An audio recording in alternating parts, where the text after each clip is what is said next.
자, 여러분 안녕하세요. 어니스트와 주식 빌드업의 머니버디입니다. 어니스트입니다. 본질이란 게 결국은 싸게 사서 비싸게 파는 거잖아요. 싸게 안 사더라도 좀 비싸게 사더라도 더 비싸게 팔면 되는 거고. 어쨌든 내가 산 가격보다 비싸게 팔기만 하면 이게 뭐 모양새가 어떻게 됐든 간에 수익입니다. 근데 문제는 예를 들면 이제 이런 상황에서 고점이 여기 4,175원이었는데 3,965원까지 떨어졌어. 고점보다는 싼 거 같으니까 만약에 여기서 샀다고 가정을 해볼게요. 그래서 이렇게 올라가는 그런 거를 기대를 하고 샀다고 가정을 하면 이렇게 올라가면 수익이지만 이거 한번 보겠습니다. 이런 흐름으로 쭉 미끄러졌거든요. 이런 게 이제 대표적인 주식의 엇박자일 거예요. 싸게 산다고 샀는데 더 싸지면서 수익을 못 내는 상황, 소위 말하는 물리는 상황, 이런 게 만들어질 때 좀 골치 아파지잖아요. 그럼 이걸 어떻게 극복할까 막 고민을 하다 보면은 그러면은 물 타서 결국은 내가 산 가격을 끌어낮춰가지고 그거보다만 비싸지면은 내가 싸게 사서 비싸게 파는 게 되는 거니까. 그래서 또 이럴 때 많은 분들이 여기서 전 과정을 매수로 막 꽉 채우면서 이렇게 올라가는 양봉이 만들어지는 이런 거를 기대하면서 여기서 수익 내야지라고 하는 그런 주식을 또 하거든요. 근데 이거마저도 이 양봉이 나오면 성공이지만 이렇게 음봉이 나와버리면 그러면 또 물리는 게 되기 때문에 이제 손해가 더 커지는 그런 상황이 만들어진단 말이에요.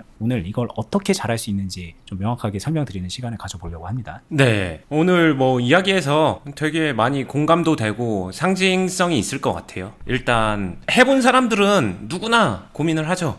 매수 어떻게 할까, 매도 어떻게 할까, 뭐 이런 거 생각하는데 이게 물타기든 뭐든 매수를 하다 보면은 한 번에 하는 경우는 이제는 많지는 않은 것 같아요. 특히 저희 영상 보신 분들은 대부분은 분할 매수 강조했기 때문에 분명히 분할한다라고 하면서 매수를 뭐 이런 식으로 나눠서 충분히 할 거라고 믿습니다. 근데 이 과정에서 보게 되면은 이렇게 분할 매수가 될 거고, 그러면서 어떤 자신이 상상하거나 타겟하는 어떤 흐름이 나왔을 때 매도는 여기서 해야지, 그냥 잠정적 매도 이렇게 해야지를 생각을 할 거예요. 근데 이 모습을 보게 되면은 본인이 의도했을 수도 있고 의도하지 않고 모르고 할 수도 있는데, 저는 개인 투자자분들의 매매했었던 매매 내역을 좀 보면은 이런 누가 딱 약속이라도 한 듯이 이렇게 갈라놓고서 매수 집중되어 있고 매도 집중되어 있고 이런 모습들이 좀 보이거든요. 이런 거를 종종 보는데 혹시 시청자분들은 어떠신가요? 자신의 매매가 좀 매수랑 매도가 이렇게 구분되어 있지 않나 한번 살펴보고 들어주시면 더 좋을 것 같고요. 제가 하고 싶은 얘기는 이때 이 매수랑 매도가 섞여 있어주면은 훨씬 더 좋다, 이 얘기를 바로 하는 거예요. 무슨 말이냐면 이 매수하는 과정에도 이 중간중간에도 분명히 매도가 섞일 수 있는 거고요.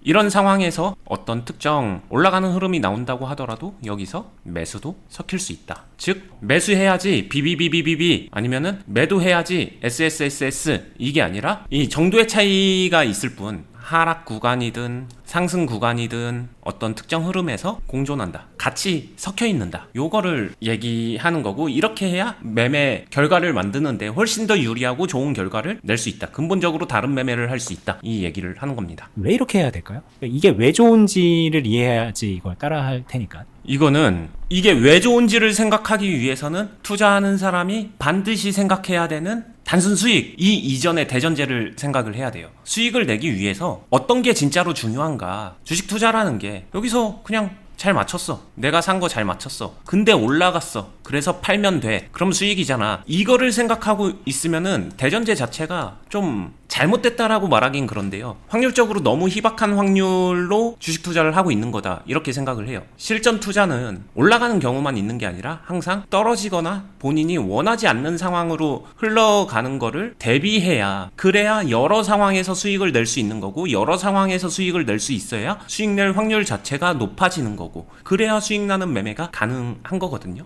여기서 아까 말한 대로 매수를 시작했다라고 해볼게요. 계속 분할 매수한다는 명목으로 계속 매수만 합니다. 했어요. 근데 이 과정에서 정도의 차이는 있겠지만 하나의 공통점은 뭘까요? 내가 이제 보유한 비중이 늘어납니다. 비중이 올라간다라는 분명한 점이 있어요. 내가 가지고 있는 돈이 1,000만 원이었는데 1,000만 원에서 매수를 많이 할수록 내가 가진 현금이 점점 줄어든다. 내가 이 종목에다가 투여할 수 있는 돈이 줄어든다는 말이에요. 그럼 돈이 줄어들었는데 이게 돈이 만약에 200만 원 줄어들었어요. 근데 내가 이거 그럼 800만 원 가지고 있는 거죠. 근데 이 상황이 딱 와서 지금처럼 종목이 올라가면야, 그래 나 800만 원 넣었는데 수익이네, 이렇게 되겠지만 여기서 떨어지면 어떻게 될까요?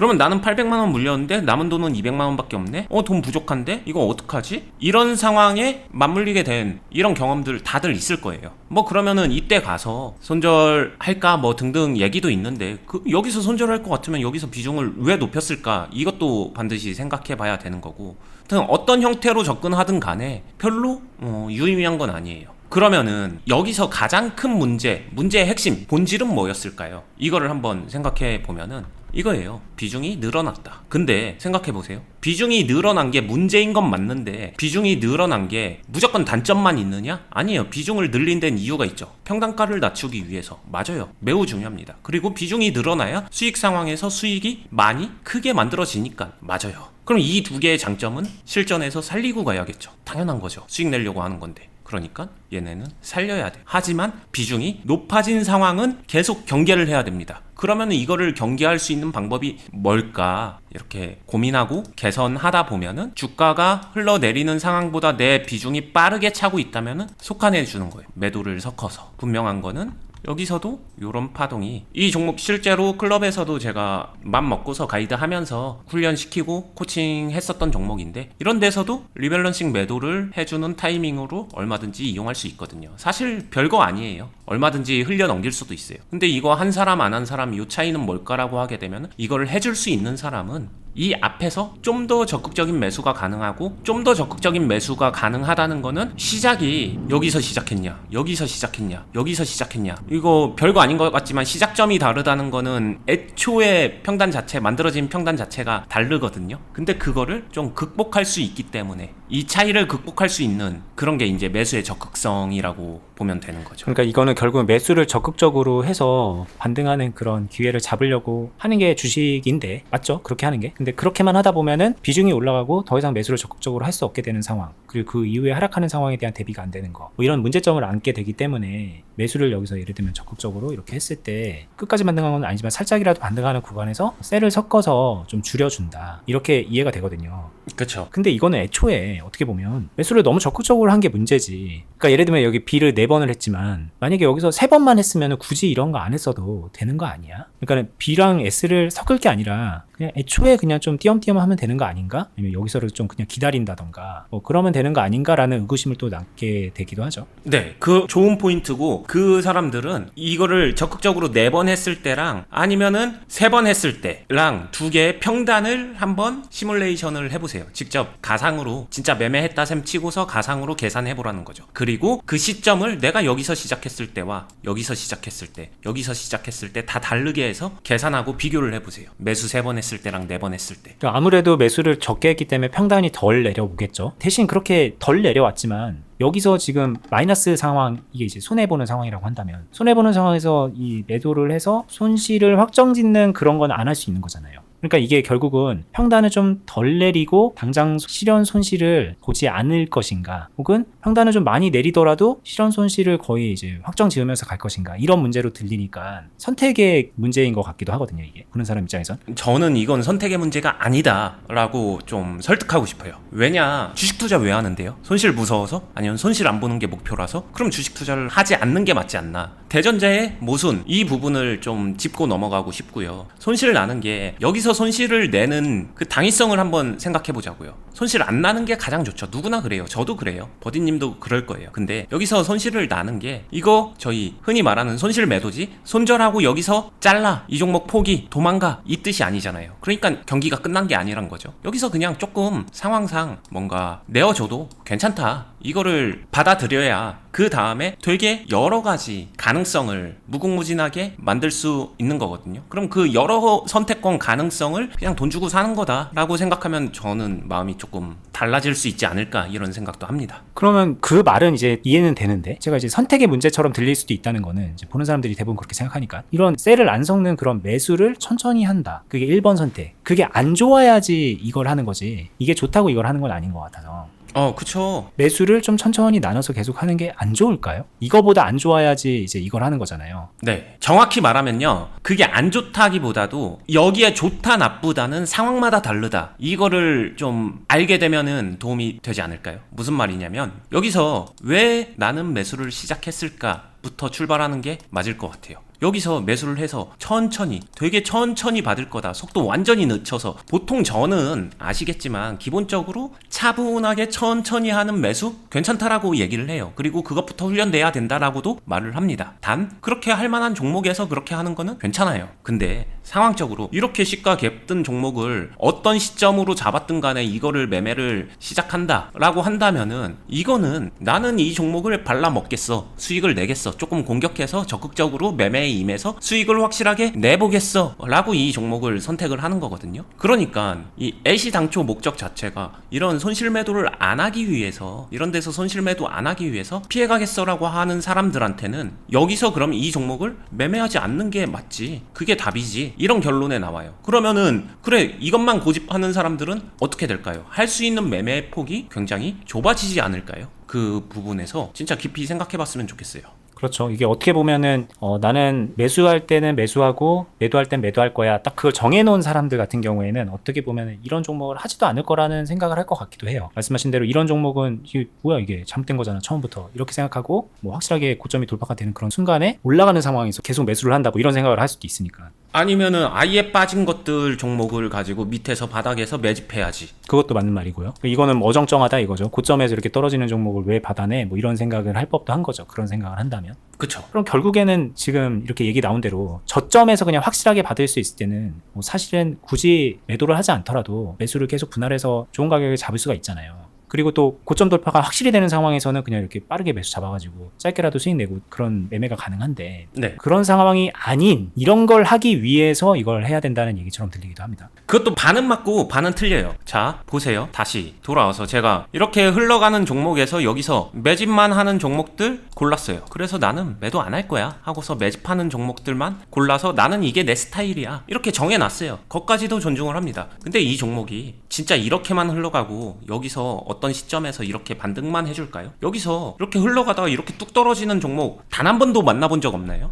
만약에 만나본 적 없다면은 경험치가 그만큼 작은 거라고 생각을 하고요. 주식시장에서 매매를 그만큼 오래 해봤으면 이런 상황 반드시 만나게 됩니다. 아무리 잘하는 사람이라도. 왜냐? 시장 변수가 있고 종목 변수가 있고, 변수 생기면 바로 이런 흐름 나오거든요. 예측할 수 없는 변수가 나오게 되면. 그럼 이때 어떡할 건데 라고 얘기하면은 이때 필요한 행동이요, 여기서 대응하는 행동하고 일치해요. 그러면은 내 스타일을 아무리 고집해봤자 결국에는 어떤 상황에서든 이 지금 제가 말한 건 필요한데 라고 인정을 해주는 게 좋지 않을까. 저는 인정을 한 사람이고요. 이건 무조건 필요하다라고 생각을 합니다. 여기까지 들었을 때 어쩌면 이런 생각하는 분들도 있을 거예요. 아 그래, 그러면은 나는 원래 하던 대로 매수를 계속 이어갈 거야. 매수할 땐 매수 확실하게 할 거야. 그런데 지금 말한 대로 이런 식으로 좀 원치 않는 흐름이 됐을 때, 내가 생각한 것보다 더 많이 떨어지거나 뭐 내가 생각한 것보다 비중이 더 많이 이제 채워진 상태에서 떨어질 때, 그럴 때만 상황 봐서 매도 섞어야지, 이렇게 생각할 수도 있을 것 같거든요. 그러니까 이게 지금 보면은 아까 이렇게 쭉 떨어진 상황에서 이런 데서 매도할 수 있다라고 이렇게 말씀하셨잖아요. 그건 알겠어. 그런데 나는 아직 매수할 수 있을 것 같아 라고 하면 그냥 이런 거 건너뛰고 계속 매수하다가 나중에 이런 때 오히려 수익 낼 수도 있는 거고, 더 좋은 거 아닌가? 그러니까는 매수를 그냥 지금 말한 대로면은 매수를 열심히 채워서 확실하게 수익 낼 수 있게 가다가, 만약에 여기서 여기까지 계속 매수를 하다가 여기서 이런 게 나와서 내가 좀 감당하기 어려운 비중 상태에서 이런 게 만들어지면, 그때 차후에 이제 뭐 이렇게 반등하는 때 매도하면서 만들어가는 걸 하면 되겠구나. 이 생각 어때요? 아마 만약에 사석이나 개인 투자자가 진짜로 저를 대면하고서 이 질문을 하면은 질문하신 분의 어깨가 이렇게 뿜뿜하면서 되게 자신감을 가지고 물어봤을 법한. 그죠? 그러니까 지금 얘기한 거에서 장점만 취한 것 같은 느낌이거든요, 이게. 네. 근데 이거 굉장한 착각이다. 이게 허탈하겠지만 제 대답은 그럴 것 같고요. 왜냐면은 이거는 단순해요.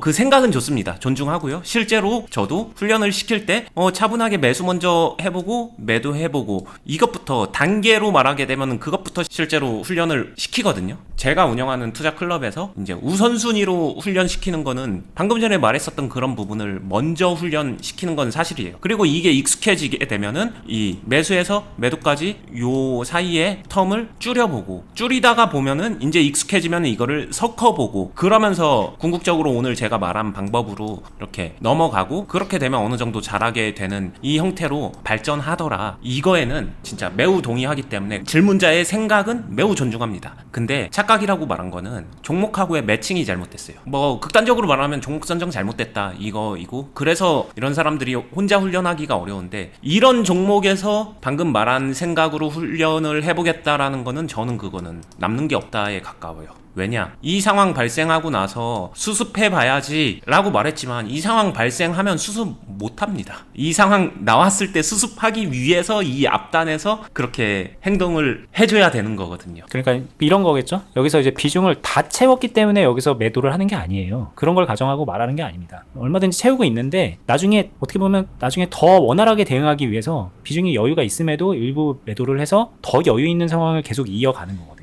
그렇게 뭔가 좀 여유를 두고서 만들어가는 거를 얘기하고 있는데 본인은 이거죠. 풀로 다 채우다가 나중에 안 되면 여기서 해결해야지, 몰릴 대로 몰린 다음에 나중에 해결해야지, 이런 얘기랑 좀 다르지 않은 그런 생각일 수 있다는 거죠, 이게. 그쵸. 그리고 이때 내몰려서 뭔가 하게 되면 여기서 나오는 마이너스는요. 여기서 나오는 마이너스랑 그냥 단순히 봐도 한 10배 차이 날걸요? 한 만원, 2만원에 해결할 거를 10만원, 20만원, 100만원씩 써가면서 해결해야 되는 거기 때문에 이게 그거 같아요. 지금 손실을 확정 짓는 거잖아요, 이게. 손실을 확정 지으면은 뭔가 게임에서 진 거 같은 그 느낌. 그래서 내가 이길 때까지 한번 가본다. 이길 때까지 한번 베팅 한번 해보고 나중에 잘 되면 먹는 거고 안 되면은 지겠지. 이 심리가 이 주식하는 분들의 그 되게 근본 기저에 깔려 있는 거예요, 아마 이게. 분할 매수를 해도 그런 거고 여기서 몰빵으로 들어간 분은 처음부터 그냥 그런 심리로 들어간 거고. 그걸 벗어나야 되는 거죠. 여기서 이제 마이너스를 찍는 거는 지는 게 아니에요, 여러분들. 그러니까 이걸 지는 거라고 생각하기 때문에 이걸 안 하려고 하는 건데 지는 게 아니다를 먼저 좀 생각하실 필요가 있습니다. 그쵸. 이런 생각도 드는데 21점짜리 스코어를 먼저 확보하는 게임들 있잖아요. 뭐 탁구라든가 이런 것들. 그러면은 거기서 나는 21대 0으로 이기겠어. 단 한 점도 실점하지 않겠어. 약간 무모하잖아요.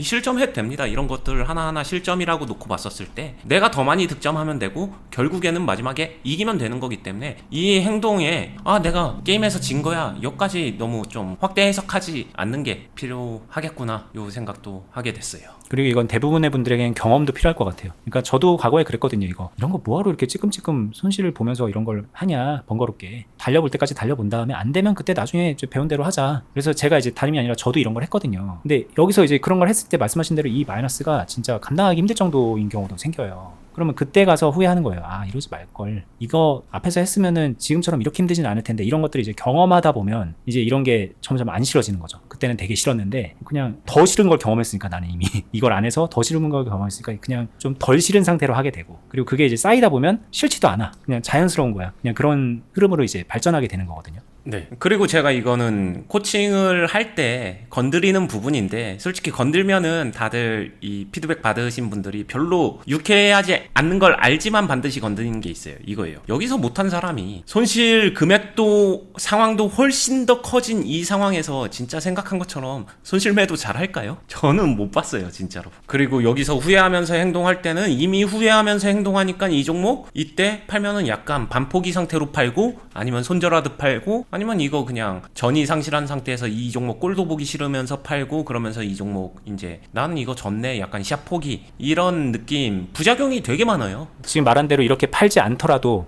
그냥 치워두자 라고 하면서 이거를 그냥 이제 존버하죠, 쉽게 말하면. 그러면서 이제 나중에 올라가서 스윙이 났다고 가정을 해봐요. 근데 그 존버한 기간과 이 금액이 묶여 있었던 거 그런 거 따지면 그냥 그거 다 비용이거든요. 네. 뭐 여기까지 들었을 때 과연 진짜 매수만 열심히 잘 하는 게 맞을까 아니면 매도를 섞어주는 게 맞을까. 매도 섞어주는 거 별거 아니라고 생각했을지 모르지만 그 하나의 차이가 투자자에게 주는 여러 가지 다양한 선택권을 그 가치를 생각해보면은 저는 반드시 해야 되는 게 맞지 않나 생각을 하고요. 안 해보셨고 이거를 되게 간단한 문제로 치부하셨던 분들은 좀 더 깊이 고민해보면서 자신의 매매에 적용해봤으면 좋겠습니다. 네. 그리고 이거 지금 어떻게 보면은 매수하는 과정에서의 매도를 섞는 걸 얘기했잖아요. 근데 이제 네. 쉽게 말하면 이러다가 올라간다 이렇게 올라가는 상황이 만들어지고 뭐 이럴 때 그러면 이제 매도하는 상황이 만들어지는 거잖아요. 나는 이제 수익이니까 매도할 수 있는 상황. 이럴 때도 똑같이 네. 적용되는 얘기고 맞아요. 이때는 단순하게 그냥 여기서 이제 매도하는 상황에서 매수를 왜 섞어? 더 큰 수익을 내기 위해서 그렇게 생각하시면 됩니다. 여기서는 이제 좀 뭔가 더 유리한 포지션을 만들기 위해서라면 여기서는 더 큰 수익을 만들어내고 여기서도 계속 만들어가는 흐름을 이어갈 수 있는 거예요. 그러니까 매수, 매도 끝 이게 아니라 매수, 매도, 매수, 매도, 매수 뭐 이런 식으로 해서 계속 이제 흐름을 이어갈 수 있는 그런 것도 만들어지기 때문에 생각해볼 여지가 있을 겁니다. 여기. 그쵸. 여기까지 이어져야 어찌 보면은 하나의 매매가 이렇게 완성되는 거고, 그러면서 요거를 노력해보면은 컨트롤이 되고, 컨트롤 되다 보면은 내가 수익 내는 정도가 어느 정도 오밀조밀하게 비슷한 정도를 갖추고, 그럼 그 수익 내는 정도를 더 크게 만들고, 더 다양하게 만들고, 더 많이 만들고, 더 자주 만들고, 이러면서 주식 실력을 높여나간다. 이렇게 생각하시면 좋을 것 같아요. 맞아요. 이 수익 내는 정도가 오밀조밀하게 비슷하게 되는 그 단계까지 일단은 가셔야 되는데 거기가 이제 끝이 아닌데 그 단계까지는 일단 가야 되는데 거기서부터 시작인데 시작이죠, 시작. 많은 분들이 거기 구경도 못하고 그냥 날 때 나고 잃을 때 잃고 그냥 쎄복, 움복 이걸로 이제 주식을 하고 계신 건데 그거에서 벗어나는 뭐 하나의 되게 중요한 얘기를 해드린 겁니다 오늘. 이게 다는 아니지만 좀 큰 틀에서 보면은 하나의 원리를 얘기해 드린 거니까 잘 한번 적용해 보셨으면 좋겠고 계속 저희가 중간중간에 말씀드리는 원니스트님이 코칭해 주고 있다 뭐 클럽에서 많은 분들 알려주고 있다 그런 부분들 여러분들도 참여해서 배울 수 있는 공간이거든요. 온라인상에서 하는 거기 때문에 어디서든 누구나 직장인이든 자영업자든 누구나 오셔서 배울 수 있고 그렇게 주식으로 성장하는 거를 저희를 통해서 좀 도움을 받을 수가 있으니까 참고해 보시면 좋을 것 같습니다. 영상 하단 부분에 댓글란에 저희 운영하는 투자 클럽 어떻게 가입할 수 있는지 가입 안내 공지사항 링크 걸어두고 있어요. 그렇게 확인해 보시고요. 저희는 또 계속해서 더 좋은 영상으로 찾아뵙도록 할게요. 끝까지 보시느라 수고 많았습니다. 감사합니다. 감사합니다.